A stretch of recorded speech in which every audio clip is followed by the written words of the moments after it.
Welcome back to The Ancient World, a podcast with Greek myth and philosophy, symbolic readings of the biblical stories, the Roman Empire, and the renewal and rebirth of the Florentine Renaissance. And today we're going to talk a little bit about what is sometimes called the mystical age, or the period between very roughly 500 to 1200s, as this kind of bulk of history that is after the church founders, but it's also before Aquinas and Dante. So we're going to open up this as a topic. But first, we have a bit of housekeeping. The first big news is that we are now announcing our new morning show. So we have an extra podcast, a companion podcast, which is called Ancient World Morning Show. We're going to put a link in the description. And we're doing now every morning 5 minutes, and we are doing a little walkthrough of Dante's Purgatory. So this is more just like picking out some highlights and some inspiration and inputs for thought. And we're going to do more or less every day with Dante, but also some other things and some news and things we read for inspiration and for just having a good morning with a good cup of coffee. And just to recap, we're now at we've done 5 chapters of the Purgatory. So it's just a nice reminder that the second book is about rebirth, it's about renewal. It's very hopeful and you have lots of visual beauty. There are this brightening of the mood in so many different aspects of the storytelling from Dante, and so much more humor. So it's a joy to go through it again, and especially just the beginning with meeting Cato, which is very funny, and like the first boat coming with an angel, and then the sunrise, and then how it describes nature, and this little miracle in the beginning when Cato tells Virgil to pull up a reed and put it in on the waist of Dante as a symbol of humility. But then when Virgil pulls up the reed, like as it's quoted as a miracle, there's immediately a new reed has grown up, which is the whole renewal and transformation and just rebirth organically, but also spiritually for Dante, and for the story, and then to some extent when we read it as well. So hope some of you would like to follow the morning show as well. For other people that we've been working with lately and we had on this podcast, so Sean has made one new video about the Great Flood and updated the front page on the YouTube channel. It looks really great, so that's also a great place to get some inspiration and some nice learning about mythology. And then Greg from Exiting the Cave, who's also been on this podcast a few times, he has started a new Boethius series, like 10-20 minutes reading from Boethius, The Consolation of Philosophy, on his locals community. And then Dr. Scheffler, Dan Scheffler, he has some plans and some announcements coming in the coming month or two about new projects, so we're following that as well. And finally, we also have updated our Patreon a little bit, so those of you who want to join in and get a bit more, some extra podcasts and join in the community for conversations, you can just go to patreon.com/ancientworld. Okay, so now for the book we're going to talk about today. It's a great book. It's called Late Medieval Mysticism. It's written by Ray C. Petrie. And this book is it gives a great framing to look at this era, which is called more like the mystical or like the mysticism age. We touched on this several times. So you have many big names in this. Dionysius is one of the biggest ones. Saint Bernard is also a very big one. We're going to put in just 2 quotes from Bernard here. One is a short one, it's really nice. So he says, "You will find something more in woods than in books. Trees and stones will teach you that which you can never learn from masters." So it's a part of this love of nature and the more simple life, and then how that could also be a portal or an opening or a connection to something more spiritual or more divine or something more deeper and just like a natural, in the sense that they're also in nature, but is a place for contemplation and a deeper sense of being also. And another quote from him that we had on the morning show this morning is both profound and is also a practical advice. And the quote is this: "The man who is wise, therefore, will see his life as more like a reservoir than a canal. The canal simultaneously pours out what it receives. The reservoir retains the water till it is filled, then discharges the overflow without loss to itself. Today there are many in the church who act like canals. The reservoirs are far too rare. You too must learn to await this fullness before pouring out your gifts. Do not try to be more generous than the divine." So this is from the On the Song of Songs by Bernard of Clairvaux, who is the mystic at the end of the Paradise, the last 3 cantos. So then continuing with the book, The Late Medieval Mysticism, it has a nice introduction because it explains an important point, that mysticism means more things today than it did in this period from the 5 to 1200s. At that time, it was more, the term they used, the terminology was more about contemplation and the contemplative life than the mystical life. So it's important to have this like as a background. And then also like how the contemplative life is the overall theme and more kind of what they were thinking or how they use the word.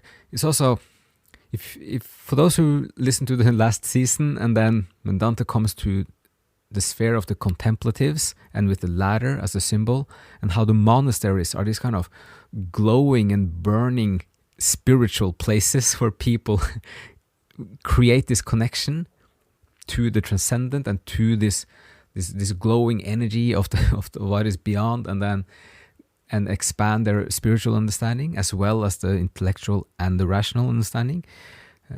This is becoming more clear if as we now are looking into this period between the church founders and the scholastic movement. So there are several quotes here from the book. Just want to mention a few of them. So they are underlining here that the mystics were quite understandably to be found, therefore, among the ascetics and in the monasteries. And then also the end, or the objective that they're trying to work towards is, quote, "This end is the vision of God, that is communion with the divine," which is also described in the last tercet of the Paradise. When the person it's like his mind is dissolving into becoming the whole of the universe, or then like the total unity with the divine. And a final point here, which is interesting, is that they're drawing the lines from the earliest Greeks. And it's very interesting to think of, for example, Plato as more of a mystic or a spiritual contemplative person than as a philosopher, in the way that philosophy is often portrayed today as more like analytical, rational logic approach to understanding the world. The Greeks had a much more broader understanding of what philosophy was, and a philosopher was also much more of a balanced thinker between the rational and also the spiritual. So a few quotes from or about Plato is this, that when Plato talks about the soul, so Plato says that the soul, quote, "having lived before its temporal birth, in the presence of pure being and the contemplation of eternally unchanging reality, the soul still possesses the power to recognize and apprehend this true reality. And true knowledge finds its object not in visible things, in their constitutive elements or in their ordering, but in the invisible world of essences. The soul, having pre-existently beheld the true being and absolute truth, now seeks to regain this vision. To that end, sense passions must be abased with the aid of reason." And then the soul finally looks upon the good itself in its very essence, over and beyond its reflections in the natural phenomena. So this is the world of forms that is very much kind of the center of Plato's thinking, is in some ways by its nature more of a mystical spiritual construct or experience or a state of your mind and your soul. So he concludes this part with Plato saying, however unsynthesized and ambiguous the mystical and the more learned aspects of Plato may be, these qualities are not opposed. It is in the mystical Plato that Plato the scholar finds his light. And then we're going to have just two more. This is Aristotle and also one of our big favorites, Dionysius. So with Aristotle, he says that Aristotle generally think of the perfect man as being concerned contemplatively with metaphysical matters while giving actively to practical issues.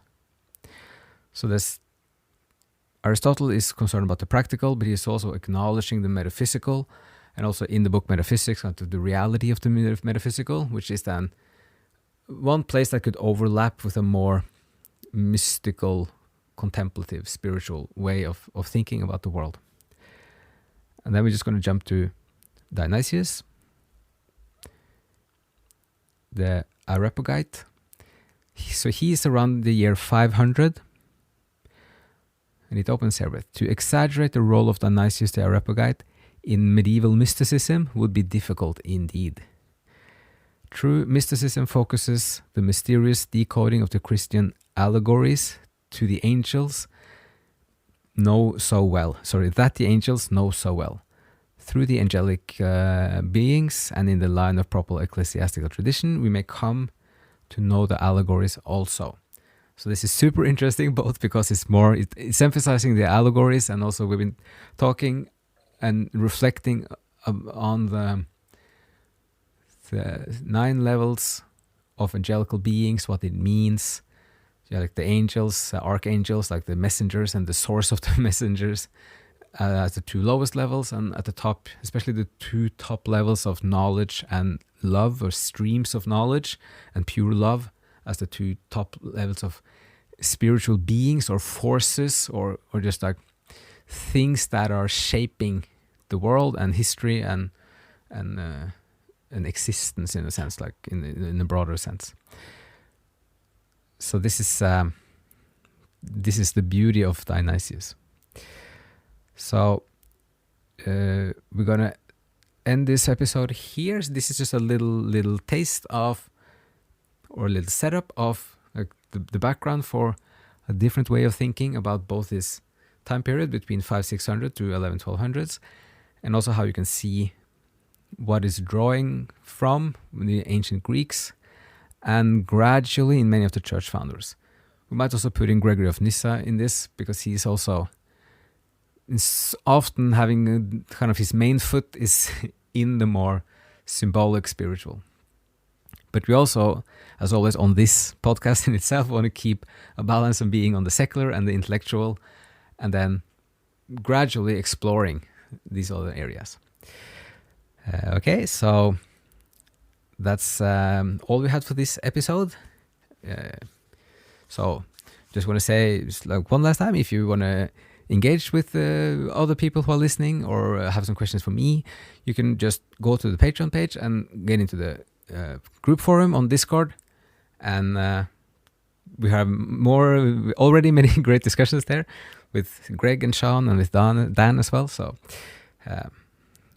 with that as a final note, we just want to say, as always, thank you for listening, and have a great day, and see you again soon here on the Ancient World podcast.